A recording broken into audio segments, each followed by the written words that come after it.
સુરતની diamond association trust સંચાલિત હોસ્પિટલમાં નિઃશુલ્ક આંખ ચેકઅપ કેમ્પ યોજાયો.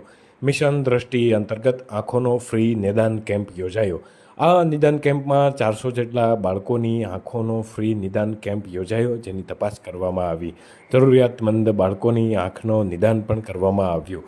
આ હોસ્પિટલમાં મોતિયાનું ઓપરેશન પણ તદ્દન ફ્રી હોવાની પણ જાહેરાત કરવામાં આવી હતી.